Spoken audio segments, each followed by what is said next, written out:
saudar a presença do Já estava com saudade disso aí, só estou falando muito da mesa.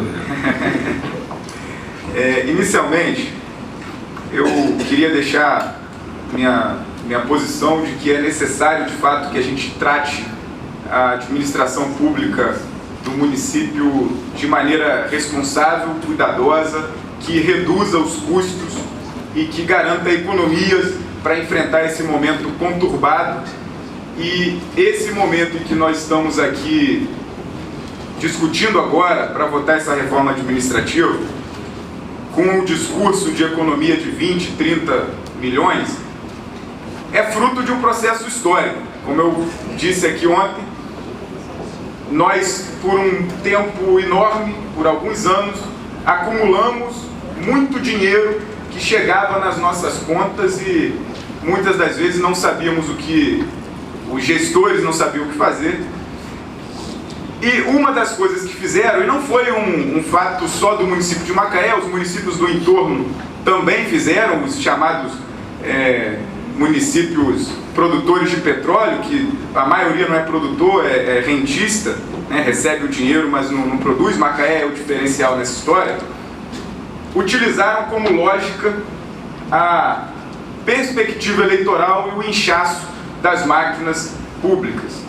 Então, o que a gente chega hoje para discutir crise e discutir necessidade de redução de custos é exatamente porque o que está apertando o pescoço é a lei de responsabilidade fiscal e a garantia de pagamento dos servidores.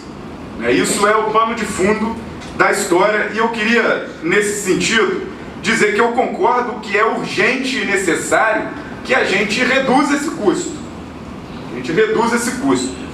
Porém, me preocupa muito e é assim, para mim, vital para essa proposta, 3 eixos que eu queria tratar na defesa. Primeiro, o eixo das políticas sociais, das políticas públicas, do direito básico dos cidadãos. A gente discutiu algumas questões aqui, que economia e ajuste da máquina não pode representar retrocesso e negação de direitos, privação de direitos. Não pode, em hipótese alguma, o poder público, os representantes da população podem acreditar que isso é solução para qualquer coisa. Eu acho que nem no governo federal, nem no governo do estado e nem nos municípios. Não pode. E faço essa crítica a todos que têm como saída a garantia, ou melhor, a não garantia, a retirada de direitos. Isso está acontecendo nessa proposta. Nós discutimos aqui exaustivamente algumas questões. Vou relembrar: mulheres, infância e juventude, idoso, políticas antidrogas. Por isso, não se pode dar como argumento a retirada das políticas setoriais, que foram essas que eu citei. E olha só que interessante os valores. Coordenadoria Extraordinária de Igualdade Racial, no orçamento previsto para esse ano, R$950 mil. A previsão de orçamento para essa coordenadoria, que vai ser extinta e colocada para outro espaço. Coordenadoria Extraordinária de Política sobre Drogas, que nós discutimos agora há pouco, R$2 milhões. Subsecretaria de Infância e Juventude, foi extinta e não tem nenhum espaço dessa política como referência para interligar e articular todas as políticas públicas.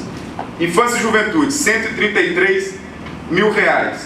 E lá já estava acontecendo com uma função só, um servidor só. Subsecretaria de Políticas para as Mulheres, que tem a responsabilidade de todos aqueles equipamentos, inclusive o núcleo, o Centro Especializado de Atendimento à Mulher, que o nome vai ser passado a esse agora. R$358 mil o orçamento previsto para a Subsecretaria de Políticas para as Mulheres.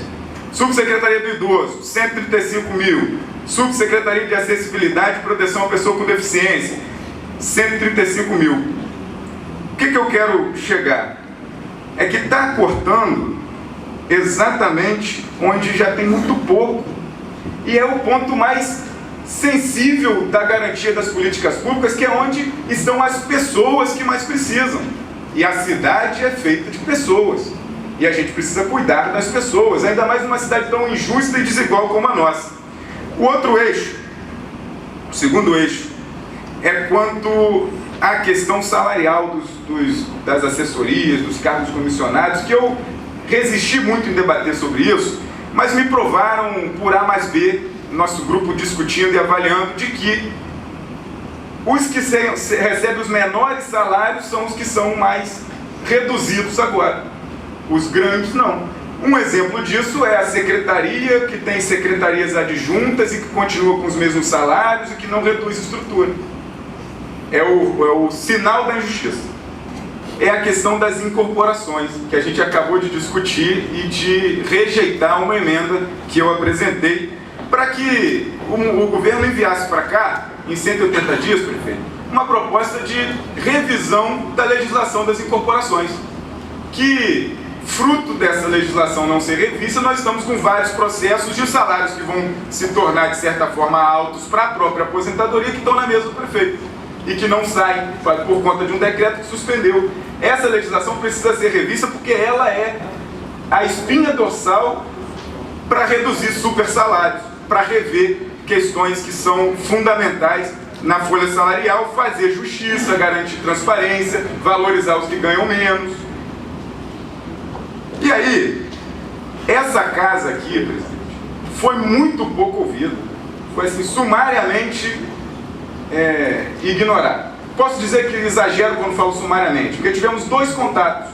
O primeiro, quando o prefeito veio pessoalmente entregar, pedindo a urgência, e nós aprovamos a urgência porque nós queremos isso sendo discutido, de fato, com a celeridade que merece, que precisa. E o segundo contato foi quando o vereador Chico e os vereadores da comissão conversaram com o procurador. E a Câmara rejeitou uma audiência pública que a gente propôs para discutir exatamente o que a gente está falando aqui. Quanto pode reduzir, quais são as políticas que vão ser prejudicadas, o que vai acontecer com a garantia de políticas das mulheres, que a gente queria avançar garantindo uma delegacia especial para as mulheres, e está desarticulando qualquer possibilidade disso acontecer. Está retrocedendo na política das mulheres. Isso poderia ter sido exposto numa audiência pública, o governo entendendo que o diálogo é por esse lado, é nesse sentido. E, presidente, a gente não pode acreditar... Está encerrado, já Vou encerrar, de fato é para encerrar. Que nessas discussões não é melhor, porque eu defendo que é muito melhor, e defendo que a crítica sincera, presidente, é muito melhor que a bajulação cega. Muito melhor e interesseira. O meu voto vai ser um voto contrário a esse projeto de reforma, por conta disso, porque nós quisemos, tentamos, apresentamos, discutimos tentativas de melhorar e, infelizmente, com aí sim a anuência da casa, que rejeitou o pedido de audiência pública, que não quis dar mais espaço para as discussões. Nesses 20 dias, nós não queríamos avançar dos 20 dias. O meu voto é um voto contrário pela questão de fazer as críticas que precisam ser feitas de maneira sincera, transparente, de frente a frente. Porque é assim que a gente vai fazer essa cidade ser, de fato, a cidade para as pessoas. Que é isso que a gente precisa fazer e transformar para melhorar a vida da gente. Muito obrigado. Continue a discussão.